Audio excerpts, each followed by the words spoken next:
I am here with Deacon Linda Lee of St. Tim's Church in Brookings.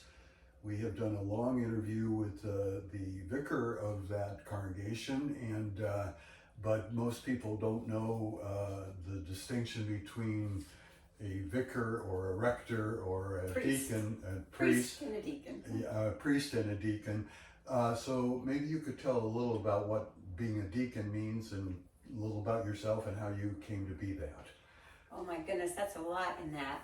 I can start with what a deacon is. Okay. So in the Episcopal Church, much like the Catholic Church and the Lutherans, there are, not the Lutherans, specifically the priesthood, yeah. but there are a bishop, a priest, and a deacon, and all three of them are ordained orders, separate and different charisms for each.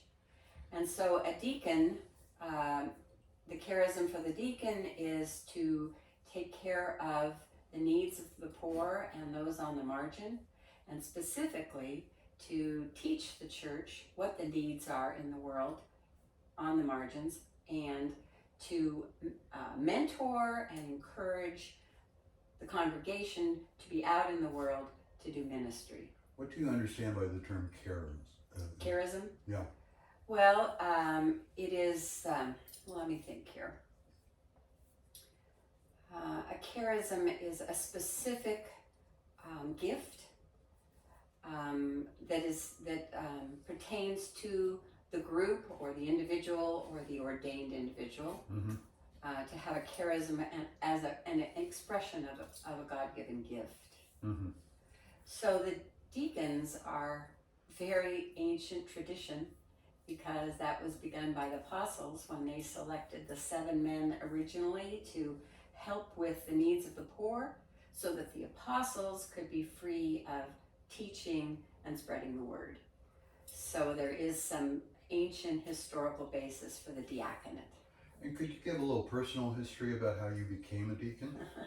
Well, that was something that I never aspired to, never had a deep understanding for, but I had been doing work in the church for probably 4 decades that often pertained to those on the margins, because that is where my heart is. Anyone who is on the outside of something, I'm always interested to know if there are needs, as far as being in the middle of the community. And so in the previous decade to starting to study to become a deacon, I had been down in Marin County, California, and heavily involved with St. Vincent de Paul.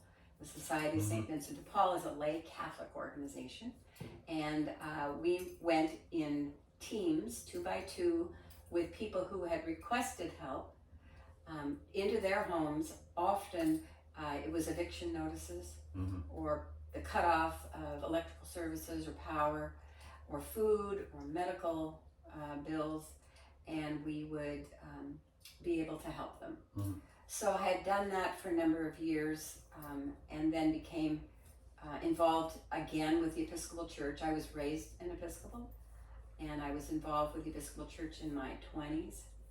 And so I was a Catholic for 18 years in those middle years, from my late 40s, and came back to the Episcopal Church for many reasons.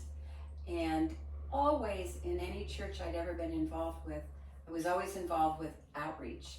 And if there wasn't an outreach organization, I would start one. Okay. So that's been my passion my whole life. As far as becoming a deacon, that was a very mystical, God-provided experience at 3 in the morning, so it was nothing I ever aspired to. After that experience and sharing it with my Episcopal priest, he said, "Well, Linda, we have always thought of you as a deacon." And I just said, "What do you mean? What would that be?" And so there were other people that were starting to come to me and saying, "We've always thought of you as a deacon. You should think about becoming an ordained deacon." And what was involved in becoming one? Well, since that was in my late 60s, and had already done a graduate degree in my 50s, I couldn't even imagine having to go back to school. and it's a 3-year academic program, but it's a 4-year process. So, you know, doing the numbers and looking at the calendars, that meant I would be in my early 70s before I even finished. And that's not like you say, oh, I want to be a deacon, so I fill out an application and go to a university. It's a formation process and a discernment process. And your church and your diocese, with the bishop at the head, have to discern that in fact God has called you to become a deacon. Let's look at these two words, formation and discernment. What do you mean when you say that? So discernment begins where first it's personal discernment. You may have had an experience that was mystical, or you may have just had a growing deep desire to be in ministry. But one has to give a lot of thought to that and what that would mean. Then you share that with your church community. They form a committee around you, and then they do a good 6-7 months of discernment with you, helping you sort out your own ego, you know, and your own desires from what it means to be ordained and committed to the church. Now, was this process in Brookings or before that in Portland? It began in Sausalito, in my church in Sausalito, and where they first said those words to me after me explaining the spiritual experience I had had. They felt that that meant this. So then they started an informal committee. The group happened to be my prayer group that I met with once a week, you know, through the years. And then I said, yes, but I'm moving. And they said, well, we'll still be involved with this process. You'll have to tell your priest when you get there. Keep going, yeah. So I got settled in Brookings. I already had learned that Father Bernie really has a heart of a deacon and was very involved with his community on the margins and helping people try to make a transition into a better and a safer life. So I knew that the church was already involved with that, which was, you know, a very helpful thing. But I took a couple of months before I shared any of this with Father Bernie. But then when I finally decided to share it with him, I also had my priest in Sausalito ready to be on the phone to talk with Father Bernie about it. Okay. So then what the next step is a formal discernment committee at your parish, and they meet with you and talk with you, and then suggest, if they vote yes, they vote you to the diocesan level. That is a formal discernment process, and that's about a 9-month process itself. So that's doing psychological examinations with a psychiatrist, that's, you know, doing several different online examinations that they're looking for pathology, essentially. Any clinical pastoral education type things? Not yet, but yes, that's included. And then the discernment process goes on with you writing a lot of papers, with you being interviewed by people, and finally I was interviewed, as were 10 other people, in a 2-day interviewing process with a panel of 16 ordained people and lay people. So that takes place, and then they advise the bishop. The bishop certainly prays about it and makes a decision whether to call you forward to become a postulant, where you begin a 3-year academic program. And the academic program also includes 2 different field ed experiences. So while you're still in your academic program, you're in a field ed for a year with another parish, not the parish you come from, and you're in a field ed with a nonprofit agency. Now, how does this translate to being a deacon at this particular parish in Brookings with all its controversy? Oh, well, that's just fine with me. I'm ready to do whatever it takes, you know, to make what we need to have happen for our people. What type of things are happening there? Well, St. Timothy's for several decades has been involved with community meals, you know, providing the community hot meals. We typically did that prior to the pandemic with 4 other parishes, and so that was called the community kitchen. And St. Timothy's certainly did their 1 day a week. They also filled in, since there's 5 churches, there's 5 meals, and so we sort of filled in on the other 2 days. Mm-hmm. Then when the pandemic came, a number of those churches had to pull back, and so St. Timothy's continued those days. And so the feeding ministries are super important. The other thing St. Timothy's does during its open office hours is allow people to come in and use our 2 showers and get clean clothing, be able to have a cup of coffee and make some microwave, oatmeal. We allow our address to be used, because if you're not housed, typically you have no way of getting mail. Mm-hmm. And in order to rent a mailbox, you would have to have enough money to do that ongoing. So that's a very critical thing when people can't get the mail they need. Mm-hmm. So we let them use our mailing address, and so there's a big box with lots of mail that's distributed every morning that the office is open. And we also have an advocacy team, so we have done all of that for a very long time. And about 6 years ago, Father Bernie was able to get some grant money and literally be able to hire a couple people that would actually be there to help with further details of whatever these individuals needed. Sometimes it's just helping getting a driver's license, getting Oregon ID, getting signed up for OHP, Oregon Health Plan. So we've tried in many ways to be supportive and help people gain some level of stability, because they are struggling with the most basic of needs. And until those things are solved and supported and helped through sometimes other people, you can't hope to go on and do the next thing. So that's what we try to do. A garden is part of your ministry there at Timothy too, isn't it? Well, that's not anything I imagined was going to happen. It was not a motivation I had to bring to this parish. But Father Bernie, the first year I was there, learned that I also am a garden designer, and I had no intention of continuing my business in Brookings. I did it only minimally in Sausalito, but I had done it in Portland. Mm-hmm. So he knew that I had that skill set, so he wanted to show me where there had been an attempt to do a community garden before. And it was my understanding at that time that St. Timothy's really wanted to have a community garden.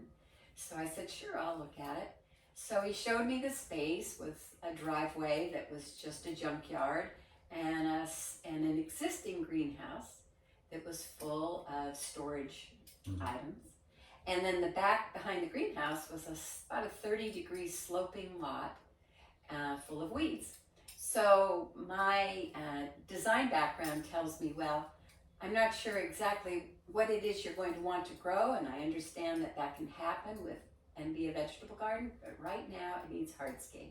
It needs an excavator to terrace it, rock terracing, paths, gravel. It needs to all be the surface formalized so that you can actually build raised beds and not have it 3 feet of weeds, the following year. What happens to the stuff you produce there? So the goal, of course, for the garden was going to be to grow food for the food bank and to grow food for, organic produce for the community kitchens, the 5 churches, certainly St. Timothy's for all the meals that we provide produce. Mm-hmm. And then that's a primary goal of the garden. But for myself, I also wanted us to be creating an environment that would be lovely and welcoming so that our unsheltered community could come and work together with those who are sheltered. Because there's always the breach there. There's always the situation where a lot of people are comfortable with those relationships and a lot of other people are wary. So I felt if we could come together and work on a project that was lovely, growing food, it would be a great opening to better relationships. An observation I've had about St. Tim's is sometimes people sheltered or well sheltered relate to it without necessarily being members, but they want to be part of the feeding or the gardening. Yes. And it's a wonderful place for people who are struggling to meet people who... Absolutely. I am so proud of our church campus, if you will, that church on the corner there that welcomes everyone, that allows people to come and have a place to be, you know, and to meet up with their friends and feel that no one's going to chase them off. Often can get a meal, sometimes just sit on the chairs at the picnic tables, you know, be at our space and enjoy each other and enjoy the environment. A safe environment, you know? My own perception is during the really bad days of COVID, much of Brookings basically shut down, including basic health facilities, and that St. Timothy's was in many ways the only place to go to get things like COVID shots, where I got my own. Well, that's right. You know, quite a long while back, before we had the Oregon Health Plan, there was a clinic developed, and I'm sure Father Bernie talked a lot about that. It was a wonderful thing to do. So we already had the basis of giving flu shots. Once there was OHP, there was not the need for a free clinic, but we were already in the swing of getting our order every year to do flu shots for our congregation and anyone else that wanted or needed them. So when COVID began and we don't have a public health department in county, you know, it was closed down in this county because it was non-functioning and the state sort of took it over. The Oregon Health Authority came to Father Bernie and said, you have a bit of a background with this. Is this something we can pull together and have you and St. Timothy's, you know, involved with a COVID vaccination clinic and testing? And part of what was happening at the same time is an organization named Brookings Core basically was incubated at St. Tim's, wasn't it? It Tell was. us a little about that. So when Diana Cooper came to St. Timothy's, she had already come over from the Valley. She was a community health worker. She had a college degree and her community health worker certification. They are certified to work with OHP's insurance group, probably not exactly the right term, on the ground in each region. So in Curry County and in our area is Advanced Health and All Care. And they work to distribute the resources that come out of the Oregon Health Plan. So they also have what they call community health workers that can be those people that are trained and understand all those needs. So Diana Cooper was that, and her desire when she moved back to Brookings was to be able to develop a nonprofit that would be fully functioning to help with all kinds of needs and have their own office space and where people can come and talk to anybody and start to work through the things that will get them a more stable life.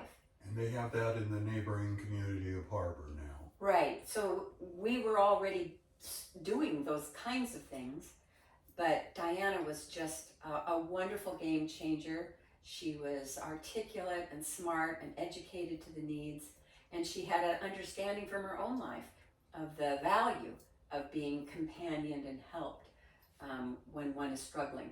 So she came to work with us. She then got other helpers, and in time it looked like she was ready. She was working to get grant money, and she was able to move out on her own. So yes, it was incubated, but at the very same time, she helped us a great deal with her knowledge. Are there any final comments you might make about why St. Tim's has become such a center of controversy? Well, there are a number of things that brought it more to a head. However, I would imagine to say that half the community has definitely appreciated St. Timothy's anything that we do to help anyone. They've always understood that. They saw it from the community meals.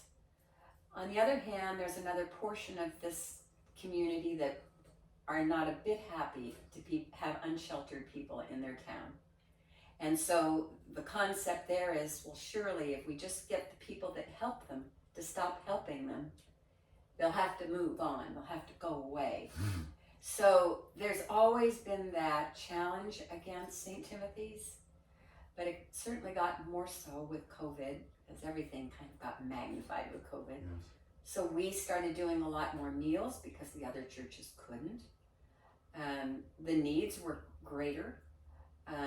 And because of the need to isolate at the very beginning of the pandemic, the city asked us and asked all the churches if we would allow people who were living in their cars to park in parking lots so that they'd have a stable place to stay and not be, we were all trying to isolate in some capacity.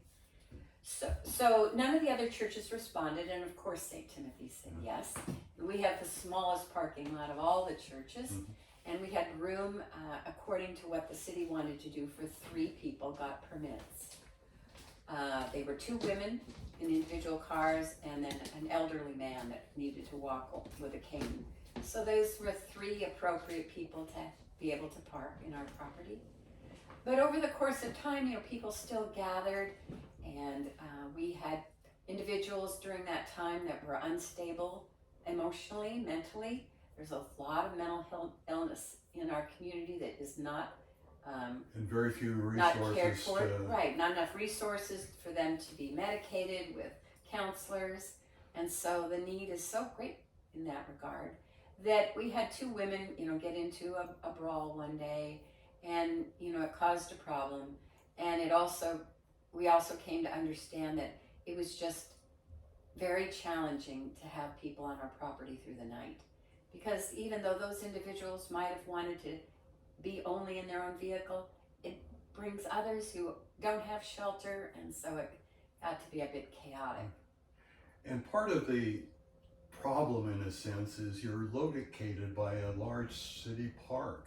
You can't be in control of what goes on there. We can't be in control of anything beyond our own boundaries. And the church, of course, was there long before the neighborhood developed. Yes. So we've been there a long time. And so, part of it's just the division, like there is in all communities, about how to solve a problem. Some people think that solve the problem is just to have people leave the town. But of course, this situation with being unsheltered is all over this nation.